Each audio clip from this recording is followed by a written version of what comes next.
Okay, I am reading chapter 22, Pontius Pilate. The return journey could not have been taken at a worse time. Late December lay almost at the center of Mare Clausum, the November 10 to March 10 period of close sea, when none but the foolhardy would risk a voyage on the treacherous winter Mediterranean. Even the largest merchantmen, making emergency runs during these months, resorted to risky coasting passages from port to port. But prevailing northwestern gales often delayed them for weeks. There was only one reliable option for anyone who had to go to Rome quickly at this time: the land journey across Asia Minor and Greece. Not that this route was more comfortable. Land travel stopped almost as completely as voyages during the winter, because this was the rainy season when the Antolia Plateau became a sea of mud, and the famed mountain pass at the Sicilian gates could be snowed shut for days. Even if the route were passable, howling blasts of north wind chilled warm-blooded Mediterranean types. Yet Vitellus's letter of accusation would be in the emperor's hands before the year was out, for the imperial post took a maximum of 40 days between Syria and Rome. Pilate, therefore, had had no choice but to use the land route, despite its hazards and discomforts. Sorry, I'm trying to get a little comfortable. Every 25 miles or so, the Roman highway north was punctuated by a series of mansiones, halting stations with overnight accommodations, and between each of these were two mutations, changing stations for relays of fresh horses. Did you need me, Timon? Okay. In this way, the imperial post could speed its messages by exchanging horses each 8 1/3 miles. Whenever Pilate's entourage needed lodging or fresh horses, he simply produced his diploma, an official letter of introduction which the Roman government provided its traveling magistrates in order to facilitate their journeys. It also exempted Pilate's party from any of the numerous road taxes, tolls, customs, and frontier duties. The trip to Antioch was uneventful, but as they rounded the corner of the Mediterranean into Asia Minor, a fierce sleet storm tore down on them from the Taurus mountain range, ripping open the canvas covers on one of their carriages. Emergency patchwork failed to repair the damage as they limped and skidded into Tarsus, the eastern port of entry to the Sicilian gates. And Tarsus is in Turkey, and I have gotten to go to Tarsus. Here they halted for several days, waiting for word that the pass was cleared of snow. They used the time to provision themselves and have the tarpaulin, which is like the canvas on the tent, mended. Just before resuming their journey, aides reported that the man who presented the bill for repairing the carriage canvas insisted on speaking to Pilate. They brought in a youngish, bearded fellow who looked like a Jew but dressed like a Roman. He stared at Pilate for several moments with a curious expression, the kind of glance someone might assume in observing a strange animal species at the zoo. Then, raising his finger and pointing directly at Pilate's nose, he said, "You, prefect, have committed the most heinous crime in history." "What crime, wretch?" Pilate glowered. "The greatest atrocity of which a human being is capable, Excellency, crucifying the Son of God." He paused to let his words register, but you were driven to it and can be forgiven, even for this. Pilate was startled at the reference, intrigued that a man 500 miles from Jerusalem should know about the Passover, which he had all but forgotten in his present difficulties. "Who are you?" he demanded. "One closely related to you in guilt, for once I also persecuted followers of Christ. My name is Saul. I'm a Pharisee, formerly a student of the Rabbi Gamaliel in Jerusalem, and now a tent maker here in Tarsus, until my time has come to teach the Gentiles about the Christ." Impatient to resume his journey, Pilate scowled at Saul and said, "Enough of your effrontery. I should have you thrown into jail for addressing a Roman magistrate in this manner." "That won't be necessary, Excellency. I, too, am a Roman citizen, and under the jurisdiction of the proconsul Vitellius." The statement, of course, neutralized Pilate's threat. Saul continued, "I wanted to speak with you because you, of all people, should know the truth of what happened in Jerusalem 3 years ago." "Then tell me," Pilate sneered, "who stole the body? How did they succeed with guards camped at the tomb?" The same elusive puzzle had never really been solved. "It wasn't a grave theft. Yeshua returned to life. He rose from the dead." Pilate sighed. "Then you're just another devotee of the Jesus cult." But Saul insisted, "No, prefect, not just another devotee. Once I hated the Nazarene and everything he stood for. You condemned only one innocent man, but I was so misguided in my zeal that I arrested many innocent followers of Yeshua in the name of the Sanhedrin." "You were the one responsible for Caiaphas's drive against them?" "Yes, in part," Saul said. "Did you know about the stoning of a man called Stephen? The lynching?" "Yes. Well, I helped organize it." Then why are you now defending Jesus? Why do you call him Son of God? Because I saw him. So did I, Pilate said. So what? I saw him a year after you crucified him. You're mad, Pilate said. First, hear my story, prefect, then judge. Sometime after the martyrdom of Stephen, I was traveling to Damascus in order to root out the followers of Yeshua there. But on the way, an overpowering event occurred. The story of the conversion of the man who would one day be known as St. Paul made little impression on Pilate. But Procula, who was listening unobtrusively, was deeply interested and added this to the store of information about Jesus, which he had continued accumulating. What particularly struck her were Saul's closing comments. Both Pilate and he had been part of God's higher design for the human race, he tried to explain. What took place that Passover had cosmic significance. All history would turn on that event, Saul predicted. Someday Pilate would understand. But he understood only that the whole conversation was verging too metaphysical for his taste. He suggested that Saul take his money and be off. If I, too, see Jesus on the road to Rome, I'll begin to believe your story. Pilate thought it a generous jocularity under the circumstances. Just remember, Saul urged, when the staggering realization of whom you crucified finally dawns on you, don't commit suicide. Like Ishkarioth, the man who betrayed him. You can be forgiven. I was. Pilate had dreaded his coming confrontation with Tiberius, but now he had one small consolation. In Rome, at least, he would escape the flaming religious fanaticism of the East. Snow in the nearly mile-high pass of the Sicilian gates had melted enough to enable Pilate's party to proceed. For 40 miles, they wound their way upward toward the gates, a series of sharp defiles which notched the otherwise impregnable Taurus barrier. Did it say Taurus earlier and I said Tarsus? No, that was Tarsus, but now it says Taurus barrier. Near the summit, the pass tapered down to a precipitous narrows, where melted snow water gushed across the roadway. Here, Pilate halted his entourage to remind them that Cyrus, Xerxes, Alexander the Great, and Caesar had all marched through this very gap in which they were now pausing. Procula was shivering. She wondered if Pilate might postpone his lecture until that evening. They continued along the route used by the Roman imperial post, since it alone remained open at all seasons. Leading northwest across Asia Minor on the old Persian King's Highway, then via a short ship run to Philippi, the route continued west through Greece on Via Egnatia to the Adriatic, where there was a ferry service to Brundisium in Italy.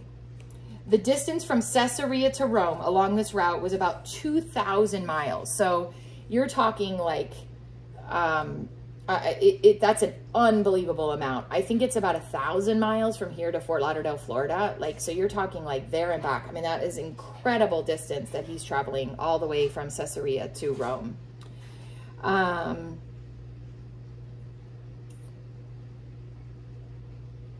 2,000 miles, and allowing the average carriage travel time of 25 miles per day, the total trip would require about 80 days. It's crazy. 3 months traveling. The rest of the journey was a wearying succession of starting at dawn, traveling in the morning and early afternoon, halting at twilight. Evenings were spent either at the imperial mansions or occasionally at public inns, where the best quarters were reserved for the Roman governor and his staff. Since the highway was virtually deserted during the winter, horses or accommodations posed no problem. Despite the constant cold drizzle which dogged their caravan, the journey was not as dreadful as Pilate and Procula had imagined, particularly since the inns were good and the old cities of Sardis and Pergamum surprisingly impressive. By the end of February 37, so we're like 4 years after Jesus' death, they finally reached the port of Dracanium of the Adriatic, where they boarded a ferry for the passage across the Narrows to Brundisium on the Italian mainland. Here, Pilate sought out the Praetorian commandment at the port to get the latest news from Rome and Capri. Good night, honey. I love you. The tribune, newly arrived from the capital to relieve a colleague, was indeed full of news. Tidings from Capri were not good. Tiberius's mood had worsened over the last months, ever since the death of his friend and visor, Cosius Nerva. Apparently, Nerva was so disenchanted with the direction of Roman government that he starved himself to death on Capri, despite Tiberius's pleading at his bedside. Then, when Thrasyllus, the astrologer, also died, the princeps spent more time back on the mainland at villas of friends. But no, he had not returned to Rome. Yes, the senatorial trials, executions, suicides, and exiles were still continuing. The commandant assured Pilate, though not as many as in previous years. So interesting that, just a side note, that Tiberius is governing, but not from the city. He's like hiding while he's in charge. And yes, Several of the suits still harked back to the Sejannian conspiracy. For example, Trio, the ex-consul, was finally implicated. He drew up a testament which taunted Tiberius for senility, means being sane, and for shirking imperial duties by his exile in Capri, after which, of course, he slit open his veins and died. News of the still tempestuous judiciary climate at Rome was hardly consoling to a governor returning in disgrace to face a hearing before the emperor. And Pilate left Brundisium in severe depression. He had hoped that the more than 5 years which had elapsed since the fall of Sejanus would have blunted Tiberius's resentment. Apparently, time had not healed. Procula tried to cheer him as they traveled up the Appian Way, but inwardly she was as concerned as he. Their anxiety focused not on the accuracy of the Samaritan charges, but on the prospect of appearing before Tiberius in his present mood. They reviewed his chances, now in deadly earnest, since the long journey was ending and the confrontation would probably take place shortly. If the princeps restricted the hearing solely to the Samaritan indictment, Pilate felt he could clear himself. Before leaving Caesarea, he had taken depositions from all the officers who had accompanied him on the expedition to Mount Gerizim, and these testified to the dangerous nature of the tumult, the fact that the Samaritans were armed, and above all that they refused to lay down their weapons. In any of Rome's provinces, this would spell treason. Pilate's role in the field executions which followed, while perhaps less defensible, was not more than what other Roman prefects would have done in a similar situation. But would Tiberius limit his hearing to the Samaritan affair alone? In his present mood, he might easily use it as a wedge with to pry open the Pandora's box of all Pilate's administrative troubles. And if he chose to resurrect the Jewish complaints and probe his past relationship with Sejanus, then there was the added danger. And even if Pilate were to make a good defense of his administration, he might achieve little if the 77-year-old princeps were approaching the illogic of senility. So if he's going a little crazy, there isn't much he can do. Pilate's mood took on a blacker hue. One recent precedent caused him special anxiety. Pontius Labeo, who had been a provincial prefect like Pilate, was arraigned on charges of maladministration in the Balkans. Shorn immediately of the title Caesar's friend, Labeo slashed his wrists and bled to death rather than face trial. Suicide was very popular, for if a man were tried and condemned, he forfeited his estate and was debarred from private burial. But if he passed sentence on himself by self-destruction, his will was respected and the body interred. So if you committed suicide, you could still give all your stuff to your wife or to your children. But if you were tried and had to be executed, you lost everything you own. Ever since he had heard the grim report, Pilate had trouble shaking it from consciousness, for there were alarming parallels in his case. For the first time now, the possibility had at least to be considered. If he were to commit suicide rather than trusting the dubious mercies of Tiberius, Procula would inherit his estate untouched and could resume her place in Roman society without disgrace. Her own grandfather had taken his life by swallowing gypsum to permanently soothe his stomach pains, but the suicide had not tarnished his reputations or the family's. As they traveled northward up the Italian boot, a feeling of utter dejection swept Pilate. Fear of the princeps was being replaced with a sense of total futility at having dedicated the best decade in his life to govern a province from which he was now returning under a cloud. Life was a tedious exercise in frustration, a training ground for meaninglessness, an arena without significance. Perhaps suicide was not only a viable option, but the proper one. Even something of nobility, a sacrifice for the security of Procula. They now reached Caudium, where Pilate's aged relatives rejoiced to see them again. But it was a reunion sobered by news of what lay ahead for Pilate. He himself put on a front of unconcern for his family's benefit and shared no dark thoughts with them or Procula. Inwardly, however, he was struggling with a personal battle of decision. Before landing in Italy, he had given no thought to self-destruction. But after the dismal reports of Tiberius's temperament and the pessimistic calculation of his own future, he was less surprised at the arguments he could muster in its favor. Makes me think, like, why would you want to be in charge if you could be killed for doing what you thought was best? It's really hard. Anyways, side note. Pilate spent no more than a week at Caudium, lest he jeopardize his case for failing to announce his arrival. Generally, the 3-month rule applied to returning governors. Once their successors arrived, ex-prefects were to leave their provinces at once and not delay their return to Rome longer than 3 months. His time was nearly up.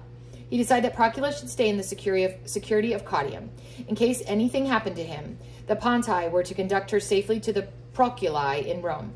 Despite Procula's remonstrances, which means she didn't want to do that, he insisted on facing his fate alone. They kissed very tenderly, very emotionally at parting, a bittersweet reminder that their love had not really suffered through the 10.5 years of their marriage. Without her knowledge, Pilate had deposited his last will and testament with the municipal magistrate of Caudium. Everything was now arranged to suit either alternative, confrontation with the princeps or a lonely suicide. Soon after he left Caudium, however, the issue was resolved. Pilate finally made up his mind. A sense of personal dignity and a hope bound up with his love for Procula decided the matter. He would fight for his honor, and he would face the princeps. Tiberius was no longer near Rome, he had learned, but sojourning in a villa at Misenum on the Bay of Naples. And the bay was nearby, just 30 miles west of Caudium, across the Apennines. With one aide and several large bundles of documents, he made the short trip on the Ides of March in 37 A.D. After a day of rugged travel, the familiar view unfolded despite the blustery gray weather. The majesty of Mount Vesuvius to the left, Neapolis before them, and the port of Puteoli further west. Since leaving that harbor a decade earlier, Pilate had now come full circle. Just around the bend of the bay's shoreline, beyond Puteoli, sorry for the bad pronunciation, the promontory of Misenum pointed its slim finger toward Capri. The jewel ringing that finger was the palatial villa where Tiberius was staying. As they drew up to the gates of the mansion, his aide informed the captain of a Praetorian squad at the entrance. Pontius Pilate, Praefecturus Ludiae, and they're speaking in Latin here. His contact for arranging an audience with Tiberius would be the prefect of the Praetorian Guard, Nevius Certerus Macro, the man who had cleverly baited the trap which snared his predecessor Sejanus. One of the guards delivered the message, and they waited, and suddenly a dozen couriers streaked out of the villa, mounted their horses, and took off in a furious gallop toward Puteoli. Pilate and his aide looked astonished. Inside the mansion, a welling sound of excitement now reached the level of a general din. Then wild cheering broke out. Baffled, Pilate asked the guards, "What's happening?" "I don't know," replied one of them, "unless the doctors announce that the princeps is recovering." "He's ill?" "Of course, haven't you heard? Hard breathing all week, fever. He wouldn't doctor, though." Just then a wildly jubilant group poured out of the villa, waving their arms and cheering a tall, slender youth with broad forehead and hollow eyes. Though balding at the crown, the rest of his body was hirsute. I don't know what that word is. He was smiling broadly at the acclaim. "Long live Gaius Caesar," the people cried while clustering about Caligula, trying to kiss his hand. "The tyrant is dead. The shade of Tiberius be damned. Long live Gaius Caesar." Caligula was beaming, acknowledging the adulation with both hairy arms raised. He pointed to Tiberius' signet ring on his left hand, and the people raised a triumphant shout. A troop of Praetorians marched into the courtyard with the thud of measured steps and then snapped to attention. A blistering trumpet call sounded. "You hit weight?" No, I'm good. "You're underweight?" Yes, so. Squaring themselves into ranks, they extended their arms in a stiff salute and cried, "Hail Caesar! Hail Caesar! Hail Caesar!" again and again. Scarcely trusting his eyes or his ears, Pilate could hardly absorb the news. Tiberius was dead. The focus of his anxieties, dead. The man who threatened his life and fortunes, dead. He luxuriated in relief at the incredible turn of events. No confrontation with an angry emperor. Probably a quashing of Vitellius's indictment against him, as Caligula's new regime began with clean slates. The tension which had been building ever since his citation to Rome now dissolved in a flood of joy. "Hail Caesar! Hail Caesar!" he joined in. The Praetorian prefect found Pilate in that properly patriotic pose. "You're Pontius Pilate, aren't you?" asked Macro. "Yes, worthy Macro. Congratulations on the new princeps. Coincidence that you should arrive just as Tiberius died. He was rather angry at you after reading Vitellius's report." "I am prepared at any time to offer a full defense of my conduct." "It's impossible," Macro said, "to decide on any hearing now, or even if there will be a hearing." "Certainly." Pilate noticed that the prefect was extremely nervous. "You'll be in Rome?" Macro inquired. "Yes. I'll discuss it with the new princess after he's taken office. We will let you know." "Veil, my prefect." They exchanged salutes. Pilate went in to pay his respects to the body of the dead Tiberius. His relief confirmed by the unforgettable image of the waxen corpse being prepared for state funeral, he hurried back to Caudium in a triumphant mood. Procula wept for joy at the news, and together they finished the final leg of their journey to Rome, where they were feted at a second glad reception at the home of her aging but elated parents, the Gaius Proculae. And that is the end of chapter 22. Sorry.